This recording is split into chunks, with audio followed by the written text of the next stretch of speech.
Winners पाठशाला सफलता की कुंजी, तैयारी जीत की। हेलो दोस्तों, मैं हूं आर्यन कुमार। तो विनर्स पाठशाला जूनियर में आपका स्वागत है। तो कैसे हैं आप सब? उम्मीद है आप अपनी पढ़ाई, अपने सिलेबस को बहुत ही अच्छी तरीके से पढ़ रहे होंगे और हमारी क्लासेस को भी देख रहे होंगे।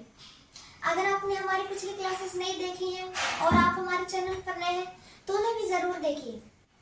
तो आज हम जीएस की बहुत ही शानदार, बहुत ही अमेजिंग क्लास लेकर आए हैं जिसका नाम है ह्यूमन डाइजेस्टिव सिस्टम। जैसा कि आप देख पा रहे हैं, मानव पाचन तंत्र, यानी कि जो फूड हम रोज खाते हैं उसका डाइजेस्ट कैसे होता है, आज हम उस प्रोसेस को जानेंगे।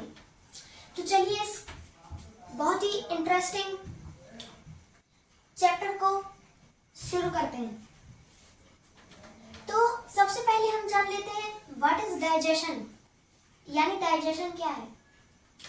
तो पाचन वह क्रिया है जिसमें जटिल भोजन यानी कि हार्ड फूड, जटिल यानी हार्ड, को शरीर द्वारा उपयोग किए जा सकने वाले सरल रूप में परिवर्तित किया जाता है।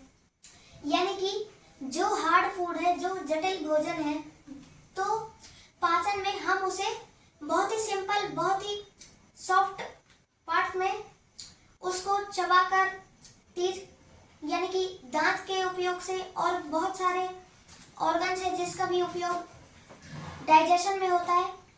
तो इस प्रोसेस को हम डाइजेशन बोलते हैं।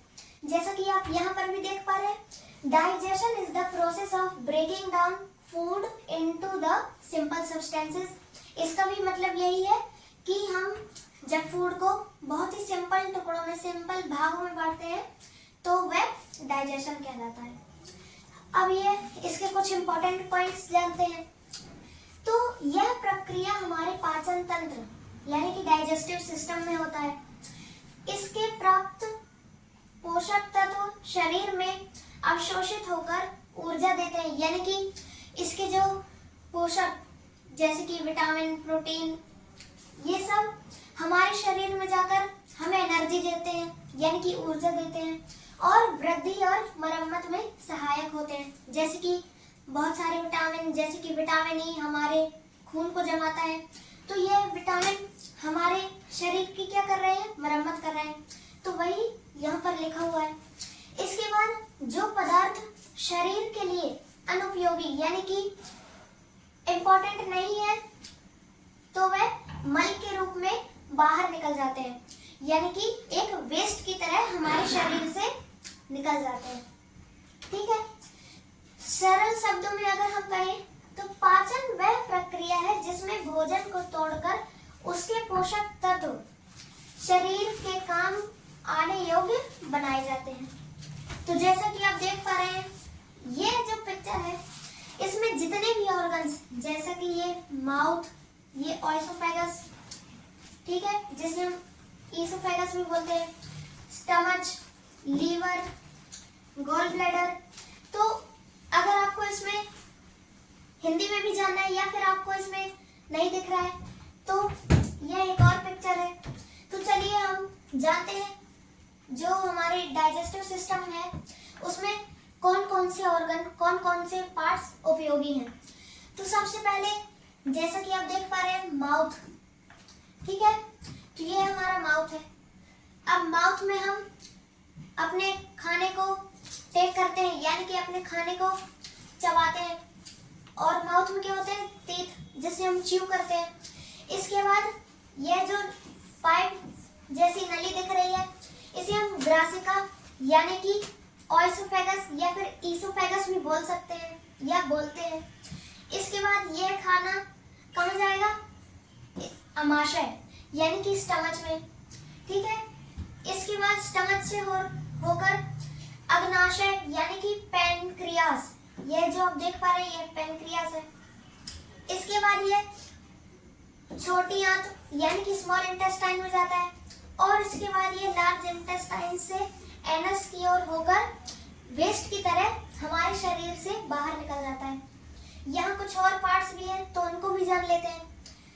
तो मुख यानी कि माउथ हमने जान लिया।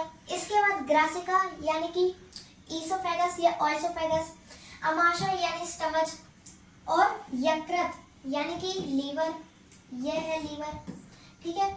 इसके बाद पित्ताशय यानी कि गॉल ब्लैडर, यह जो आप ग्रीन कलर का देख रहे हैं इसी को हम पित्ताशय यानी गॉल ब्लैडर बोलते हैं। इसके बाद छोटी आंत, यह जो आपको ऑर्गन दिख रहा है यह छोटी आंत यानी कि स्मॉल इंटेस्टाइन है। और इसके बाहर कवरिंग में यह जो मोटे वाले जो कीड़ों के टाइप में है, दरअसल ये कीड़ा नहीं है लेकिन ये जो बड़ा वाला है इसे हम बिग इंटेस्टाइन बोलते हैं, ठीक है। इसके बाद ये रेक्टम यानी कि मलाशय, और इसके बाद एनस यानी कि गूदा, ठीक है। तो अब हम सबसे पहले माउथ को जानते हैं और माउथ में क्या प्रोसेस होता है उसको भी जानते हैं। तो माउथ यानी कि मुख, जिसमें दांत, जीभ और लार का कार्य होता है, ठीक है। तो digestion process start from the mouth, यानी कि जो हमारा मुख है, जो हमारा माउथ है, उससे डाइजेशन का प्रोसेस है वह स्टार्ट होता है। तो अभी कैसे स्टार्ट होता है उसको जानते हैं। तो सबसे पहले हम खाना खाते हैं, तो खाना हम चबाएंगे। किससे चबाते हैं? दांतों से चबाते हैं यानी टीथ से। तो भोजन को काटने, चबाने या पीसने का कार्य दांत करते हैं और इससे भोजन छोटे छोटे टुकड़ों में बदल जाता है। यानी कि जब जो हमारा फूड है, यह जो आपको दिख रहा है यह टीथ है, तो जब हम अपने फूड को चबा कर खाएंगे तो वह अच्छे से डाइजेस्ट होगा, ठीक है। तो जैसा कि आप देख सकते हैं यह हमारी जीभ यानी कि टंग है और यह व्हाइट कलर के जो है ये हमारे टीथ यानी कि दांत हैं। इसके बाद जीभ का काम क्या है? जीभ भोजन को मुंह में इधर उधर घुमाने में मदद करती है। यानी कि जब हम अपना खाना खाते हैं तो हम उसे जीभ से हिलाकर अपने दांत की ओर ले जाकर उसे चबाते हैं। इसके बाद लार से यानी कि सलाइवा, लार क्या करती है?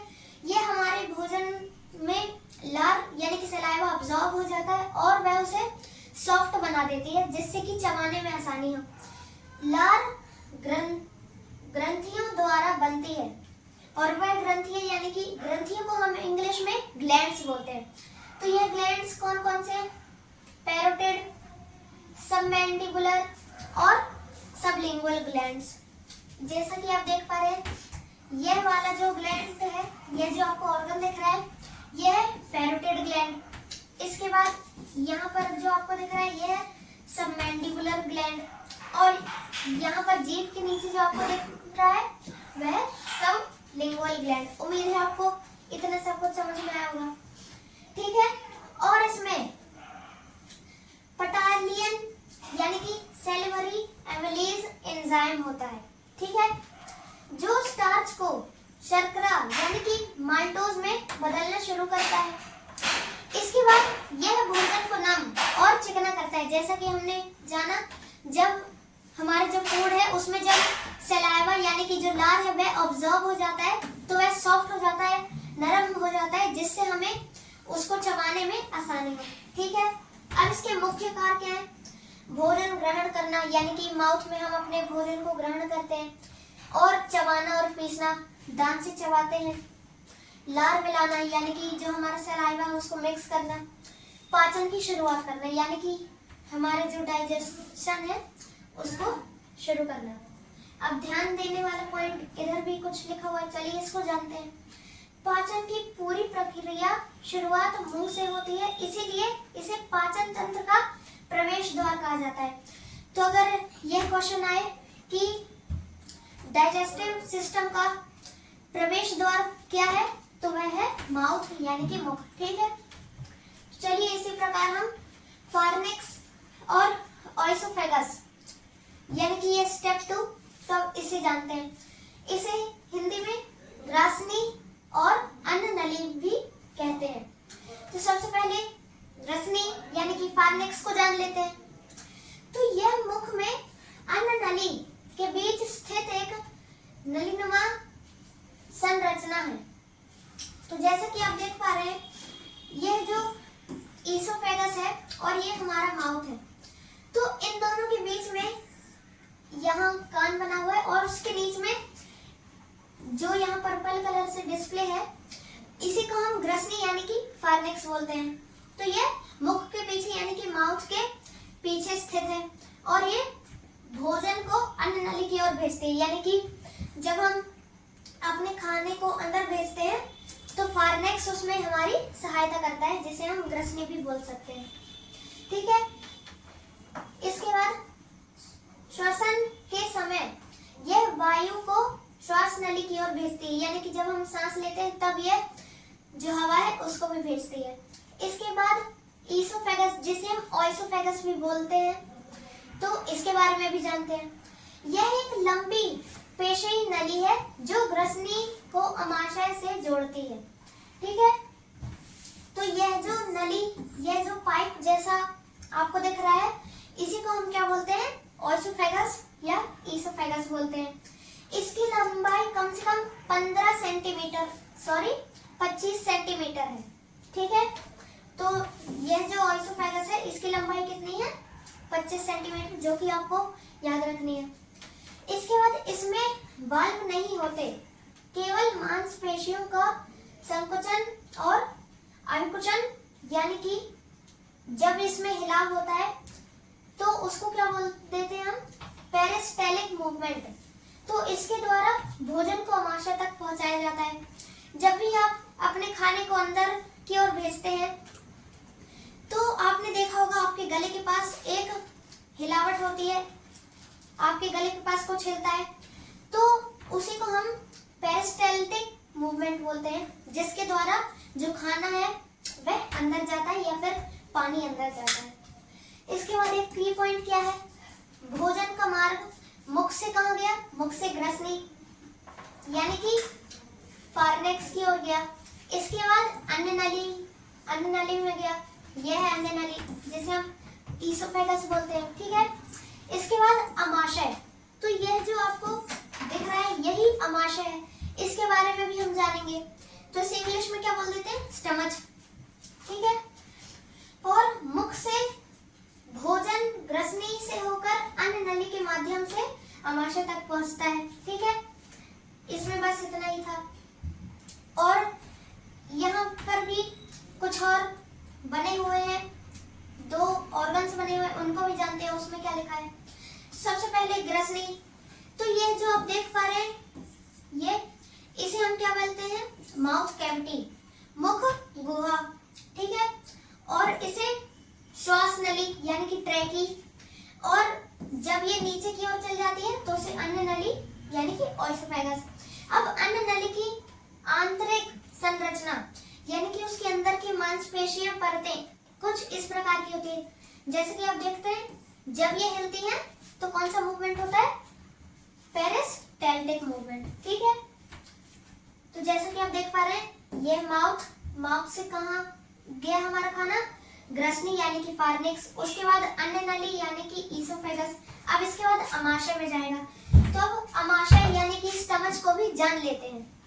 ठीक है। तो भोजन का मंथन और गैस्ट्रिक जूस, अभी तक सिर्फ जो हमारा पाचन है सिर्फ बिगनिंग थी। अब जो मेन प्रोसेस है, मेन वर्क है, वह अमाशय यानी कि स्टमच से शुरू होगा।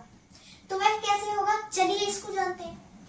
तो स्टमच भोजन को अस्थायी रूप से भंडारित करता है, यानी कि अलग अलग चीजों को एक साथ रखता है, कुछ इस प्रकार। ठीक है। इसके बाद और उसे छोटे छोटे कणों में बदलता है, यानी कि उसको क्रश करता है, उसको टुकड़ों में भाग देता है, कुछ इस प्रकार से, ताकि डाइजेशन में कोई परेशानी ना हो। ठीक है। अब इसके मुख्य कार्य क्या है? भोजन को अस्थायी रूप से संग्रहित करना, यह हमने जान लिया है। इसके बाद भोजन का मंथन करना, इसके बाद गैस्ट्रिक जूस और स्रावित करना, और आखिरी में भोजन को अर्धद्रव यानी कि चाय में बदलना। तो जैसा कि आप देख पा रहे हैं, यह जो ऑर्गन बना हुआ है इसी को हम स्टमच यानी कि अमाशय बोलते हैं। ओएसोफेगस है। फिर ओएसोफेगस के बाद खाना अमाशय में जाता है। और यह जो जूस दिख रहा है यही गैस्ट्रिक जूस है। तो गैस्ट्रिक जूस क्या काम करता है उसके बारे में भी जानेंगे हम। तो भोजन का मंथन, अमाशय की मांसपेशियां संकुचन और प्रसारण यानी कि पेरिस्टालिक मूवमेंट से भोजन को मथा जाता है और भोजन अच्छी तरह मिश्रित होकर मुलायम बनता है। ठीक है। इसके बाद गैस्ट्रिक जूस यह क्या करता है, यह अमाशय की ग्रंथियों द्वारा स्रावित होता है। इसमें HCl, पेप्सिन, म्यूकस और रेनिन जो कि शिशुओं यानी कि बच्चों में होता है जैसे घटक होते हैं। ठीक है। और अब इसके कार्य क्या है। HCl भोजन को अम्लीय बनाता है और रोगाणुओं को नष्ट करता है। पेप्सिन क्या करता है, पेप्सिन प्रोटीन को पचाना शुरू करता है। ठीक है। और म्यूकस अमाशय की भीतरी सतह को अम्ल से बचाता है। तो जैसा कि आप देख पा रहे हैं, जो रेनिन है वह शिशु यानी कि दूध को पचाने में सहायक करता है और ये बच्चों में होता है। ठीक है। याद रखें, ये एक पॉइंट है, अमाशय भोजन को लगभग 2 से 4 घंटे तक रोक कर रख सकता है, यानी कि 2 से 4 घंटे तक यह जो खाना है उसको रोक सकता है। ठीक है। अब इसके बाद लीवर को देख लेते हैं। तो जैसा कि आप देख पा रहे हैं, यह जो एक ऑर्गन बना हुआ है इसी को हम क्या बोलते हैं, लीवर बोलते हैं। ठीक है। और जो हमने शुरू में पढ़ा था, यह नाशपाती जैसा एक दिखने वाला एक ऑर्गन है, इसी को हम क्या बोलते हैं, गॉल ब्लैडर यानी कि पित्ताशय। और यहाँ पर एक और चीज बनी हुई है, यह इसे बाइल डक्ट यानी कि पित्त नली बोलते हैं। अब इसके बाद पित्त यानी कि बाइल का कार्य। ठीक है। तो यकृत के मुख्य कार्य यानी कि लीवर क्या करता है, तो यह पित्त यानी कि बाइल का निर्माण करता है, यानी कि जो बाइल जूस है उसको बनाता है। यह पित्त वसा यानी कि फैट को पाचन में सहायक होता है। इसके बाद शरीर में हानिकारक पदार्थ को विषमुक्त यानी कि डिटॉक्सिफाई करता है। ग्लूकोज को ग्लाइकोजन के रूप में संग्रहित करता है। प्रोटीन को चयापचय में सहायक होता है और विटामिन जैसे कि A, D, E, K, B12 और आयरन का भंडारण करता है। ठीक है। इसके बाद पित्त यानी कि बाइल क्या करता है और क्या है, तो यकृत द्वारा बनाया गया पित्त यानी कि बाइल यानी कि लीवर के द्वारा यानी कि लीवर ने जो बाइल बनाया है, यह एक पीला हरा द्रव्य होता है, यानी कि एक लिक्विड होता है जो कैसा पीला और हरा होता है। ठीक है।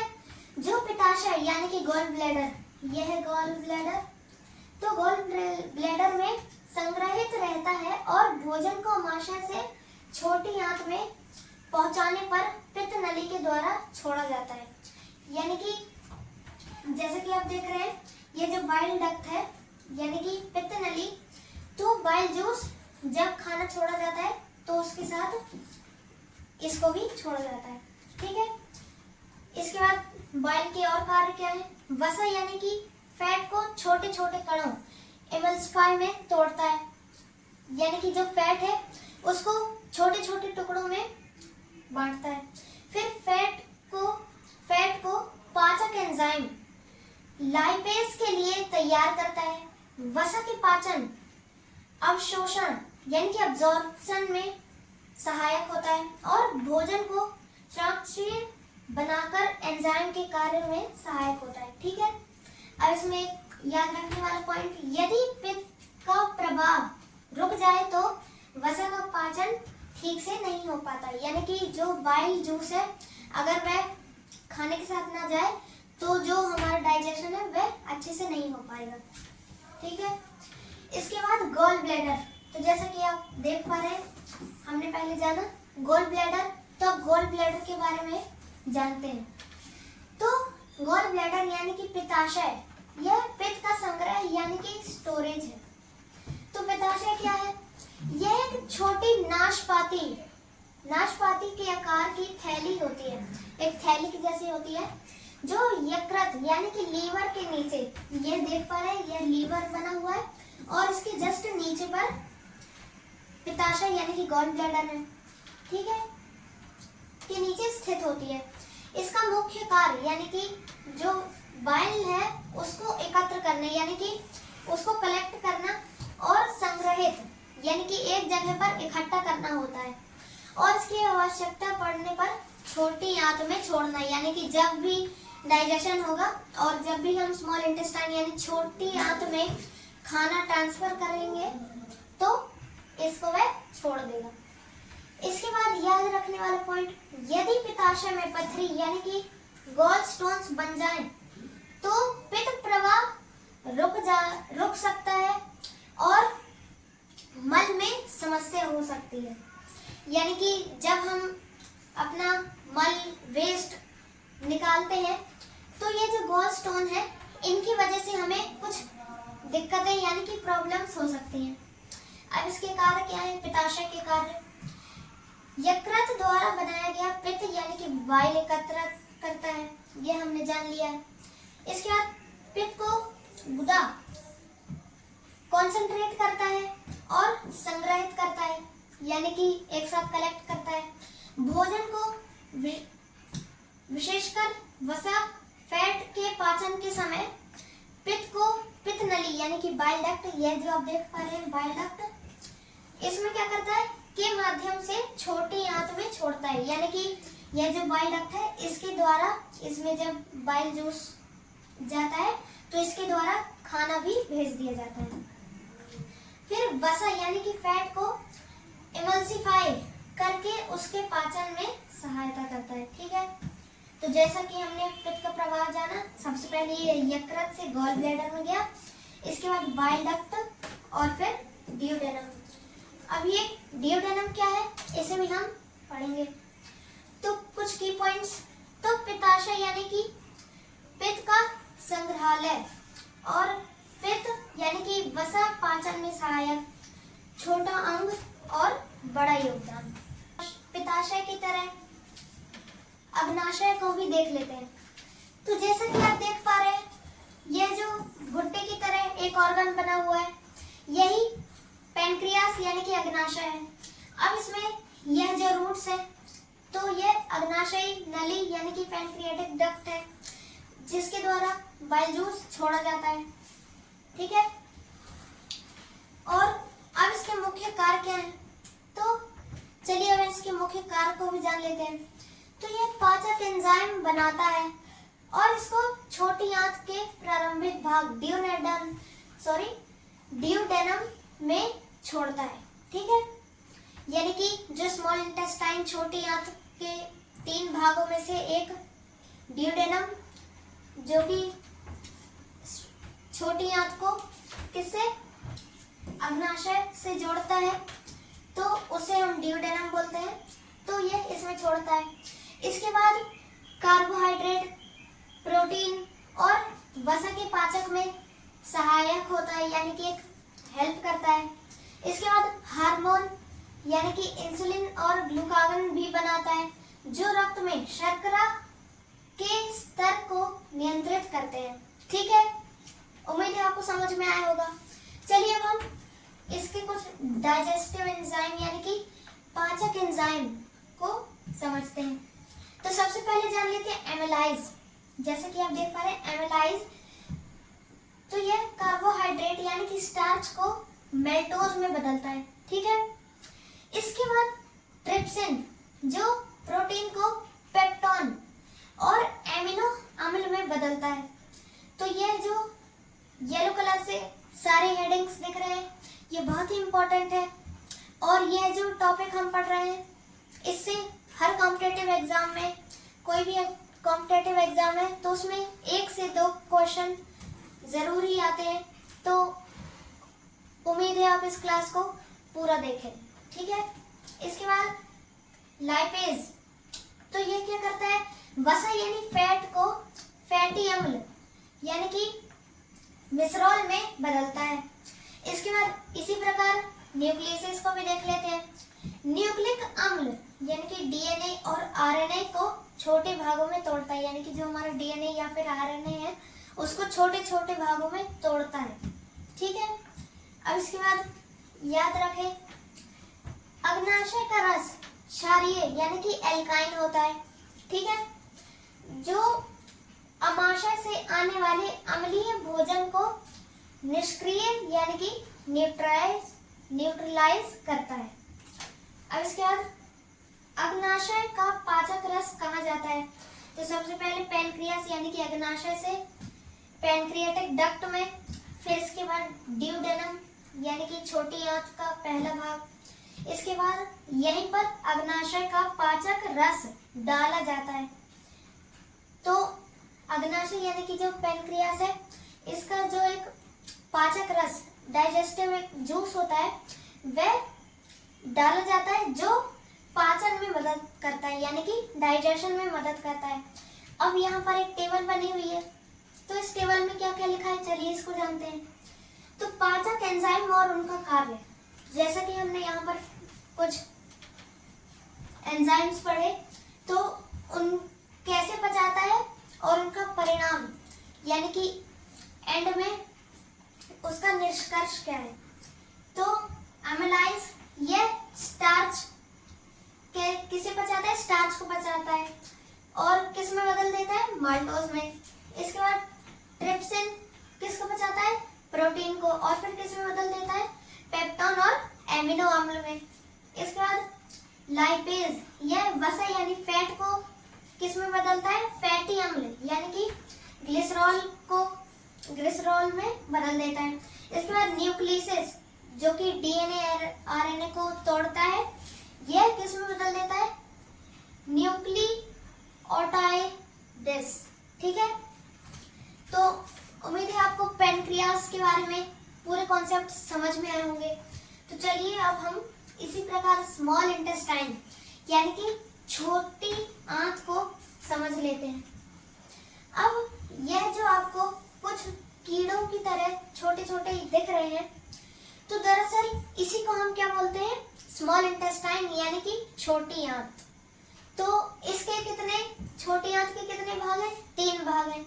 तो जैसा हमने पहले जाना था ड्यूडेनम, तो सबसे पहला छोटा भाग यह 25 से 30 सेंटीमीटर लंबा भाग है। तो जैसा कि आप देख पा रहे हैं, यह स्टमच यहाँ से होकर यह जो नली है, जब ये छोटी आंत में जुड़ जाती है, स्मॉल इंटेस्टाइन में जुड़ जाती है, तो यहाँ से लेकर जहां तक ये जुड़ी है इसी को हम क्या बोल देते हैं, ड्यूडेनम। और ये कितनी लंबी है, 25 से 30 सेंटीमीटर। ठीक है, यहाँ पित्त यानी कि बाइल जूस और अग्नाशयी रस यानी कि पैनक्रियाटिक जूस जो हमारे खाने को पचाता है, ये दोनों मिल जाते हैं। ठीक है, इसके बाद जेजुनम, ये ड्यूडेनम के बाद जो ये हिस्सा है इसे हम क्या बोल देते हैं, जेजुनम। यह सबसे लंबा भाग है और यह मुख्य रूप से अवशोषण करता है। ठीक है, और इसके बाद तीसरा भाग और आखिरी भाग क्या है, इलियम। यह अंतिम भाग है। तो यहाँ जो थोड़ा सा भाग है इसे हम क्या बोल देते हैं, इलियम। अब यह अंतिम भाग है और यह विटामिन B12 और पित्त लवणों को अवशोषण करता है। ठीक है, उम्मीद है आपको समझ में आया होगा। अब इसके कुछ मुख्य विशेषताएं क्या है, तो यह पाचन तंत्र का सबसे लंबा भाग है और ये कितना लंबा है, करीब 6 से 7 मीटर। तो सोचिए हमारे शरीर के अंदर कितने लंबे लंबे ऑर्गन्स हैं, तो कितना इंटरेस्टिंग है ये कॉन्सेप्ट। ठीक है, यह पेट से जुड़ी होती है और बड़ी आंत से पहले स्थित होती है, यानी कि इसके बगल में जो आप ये ऑर्गन देख रहे हैं, यह बड़ी आंत यानी कि लार्ज इंटेस्टाइन है, तो यह इसके पहले होती है और इसको जोड़ती है। ठीक है, यह 3 भागों में बटी होती है, ड्यूडेनम, जूजिलम और इलियम। ठीक है, यहाँ पाचक रसों यानी कि बाइल, पैनक्रियाटिक जूस और इंटेस्टाइनल जूस द्वारा भोजन का रासायनिक पाचन पूरा पूरा होता है। फिर यहाँ से पोषक तत्व का अवशेषण यानी कि अब्जॉर्प्शन होता है। इसके बाद जो भी खाना बच जाता है यह उससे वाटर और मिनरल्स को अब्जॉर्ब कर लेता है यानी कि अवशोषण कर लेता है। इसके बाद पाचन की क्रिया इसमें क्या है, पित्त, अग्नाशयी रस और आंतों का रस, ये तीनों मिलकर कार्बोहाइड्रेट, प्रोटीन और वसा का रासायनिक पाचन पूरा करते हैं। यानी कि ये तीनों मिलकर कार्बोहाइड्रेट, प्रोटीन और वसा यानी कि फैट को पचाते हैं। ठीक है। इसके बाद अवशोषण की प्रक्रिया यानी कि छोटी आंत की भीतरी सतह सूक्ष्म उंगलियां होती हैं यानी कि उंगलियों की तरह होती है। ठीक है, जिन्हें विली कहा जाता है। तो जैसा कि आप देख पा रहे हैं, यह जो डायग्राम बना हुआ है दरअसल यही क्या है, विली है। तो जैसा कि आप देख रहे हैं यह उंगलियों की तरह है। ठीक है। अब विली की सहायता से ग्लूकोज, एमिनो अम्ल, तो एक अम्ल है जिसका नाम है एमिनो, और फैटी एसिड, विटामिन, मिनरल आदि रक्त में अवशोषित हो जाते हैं। यानी कि जो बाकी के मिनरल्स, कार्बोहाइड्रेट, प्रोटीन, ये सब रक्त यानी कि हमारे खून में जाकर मिल जाते हैं, मिक्स हो जाते हैं। ठीक है। और वसा का अवशोषण लैक्टिन नामक लसिका वाहिकाओं में होता है। तो यह वसा किसमें होता है, लैक्टियन नामक एक वाहिकाओं में होता है। ठीक है।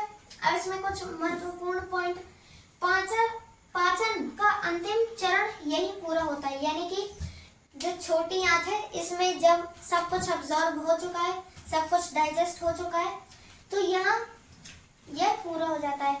सभी पोषक यानी कि जो भी हमारे काम का था, जैसे कि मिनरल्स, प्रोटीन, तो ये सब जो भी हमारे काम का था वह शरीर को पहुंचा दिया गया है और सभी पोषक तत्वों का अवशोषण यही हो चुका है।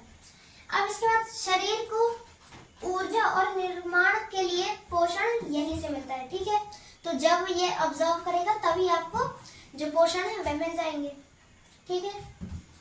तो चलिए इसी प्रकार लार्ज इंटेस्टाइन, तो जैसा मैंने बताया था यह जो ऑर्गन है यह क्या है, लार्ज इंटेस्टाइन। तो अब इसके भी कुछ अंदर पार्ट्स हैं। तो ये सबसे पहला ये जो दिख रहा है ट्रांसवर्स कॉलन। ठीक है। और इसके बाद ये कौन सा है, डिसेंडिंग कॉलन, जिसे आरोही बृहदांत्र बोलते हैं। ठीक है। और ये असेंडिंग कॉलन यानी कि आरोही बृहदांत्र। ठीक है। और ये ट्रांसवर्स यानी कि अनुप्रस्थ बृहदांत्र है। ठीक है। इसके बाद यह है सिग्मोइड कॉलन यानी कि सिग्मोइड बृहदांत्र। और इसके बाद आखिरी में रेक्टम, मलाशय, और यह गूदर यानी कि एनस। ठीक है। अब जल का अवशोषण और मल का निर्माण यही होता है। तो बड़ी आंत के प्रमुख भाग हमने जान लिए हैं। अब इसका कार्य क्या है, तो अब जो बचा कुचा थोड़ा सा जल यानी कि वाटर है उसको अवशोषण करता है यानी कि उसको अब्जॉर्ब करता है। खनिज लवणों को एवं कुछ विटामिन जैसे कि विटामिन के, विटामिन बी समूह का अवशोषण करता है। इसके बाद बाकी जो मल बचा हुआ है जैसे हम पुप भी बोलते हैं, तो यह कौन सा होता है, गाढ़ा करके इसका निर्माण करता है। इसके बाद मल को मलाशय तक पहुंचाने में सहायता करता है। ठीक है। तो यह है मलाशय जिसे रेक्टम बोलते हैं। तो यहाँ से शुरू होकर यहाँ से होकर यह मलाशय की ओर भेज देता है। ठीक है। अब जल अवशोषण से मल ठोस रूप में बदल जाता है यानी कि जब वाटर अब्जॉर्ब हो जाता है तो यह ठोस यानी कि हार्ड हो जाता है। अब याद रखने वाला पॉइंट, बड़ी आंत का मुख्य कार्य जल का अवशोषण यानी कि मल का निर्माण और शरीर से अपशिष्ट को बाहर निकालने में सहायता करना है। यानी कि अब जो हमारा पाचन है वह पूरा हो चुका है और अब यह जो बचा कुचा थोड़ा सा जो भी हमने खाया था जो बचा है तो वह अब मल है और वह अब निकलने के लिए तैयार है। ठीक है, रेक्टम और एनस को जान लेते हैं, यानी कि मलाशय और गुदा। अपशिष्ट का निष्कासन, तो जैसे कि आप देख पा रहे हैं ये जो है ये रेक्टम है। मल का संग्रह, यानी कि जो मल है वह इकट्ठा होकर यहाँ जमा हो जाता है। इसके बाद ये एनस के द्वारा बाहर निकल जाता है वेस्ट के रूप में। ठीक है, मलाशय यानी कि रेक्टम के बारे में जान लेते हैं। ये बड़ी आंत का अंतिम सीधा भाग होता है, जैसे कि आप देख पा रहे हैं ये अंतिम और सीधा भाग है। इसके बाद यह मल अपशिष्ट को अस्थायी रूप से संग्रहित करता है, यानी कि जो बचा कुचा मल है उसको कलेक्ट कर लेता है और मलाशय की दीवारें फैलने योग्य होती हैं जो मल को रोक कर रखता है। तो जैसे कि आप देख पा रहे हैं इसके अंदर कुछ दीवारों की टाइप का क्या रहता है, पार्ट्स रहते हैं जो मलाशय को रोक कर रखते हैं और जब जमा होता है तो ये बड़ा होकर फैल भी जाता है। इसके बाद जब मल की मात्रा अधिक हो जाती है तब यह मस्तिष्क को संकेत भेजता है। ठीक है, मतलब कि जब जो मलाशय है उसमें जब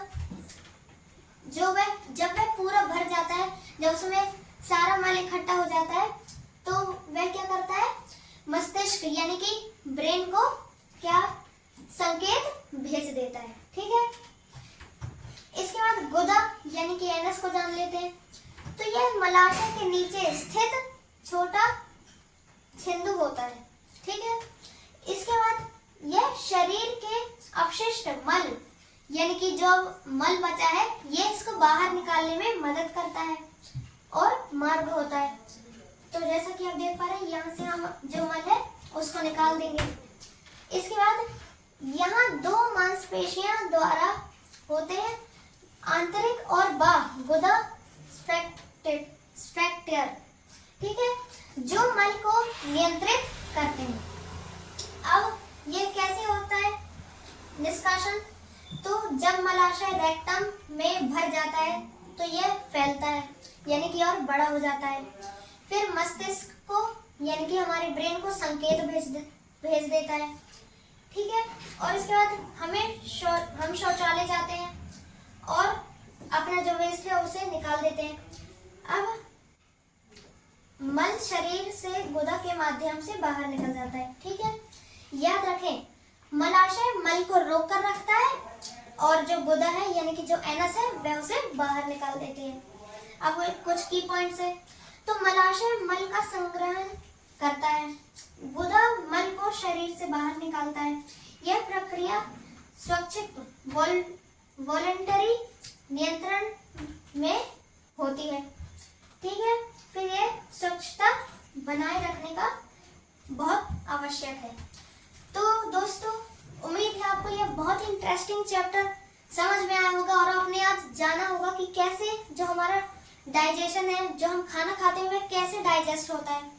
तो अगर यह क्लास आपको सच में पसंद आई है तो आप इस क्लास को, इस वीडियो को प्लीज एक लाइक कीजिए, अपने दोस्तों को शेयर कीजिए और हमारी अगली क्लासों को देखना मत भूलिएगा।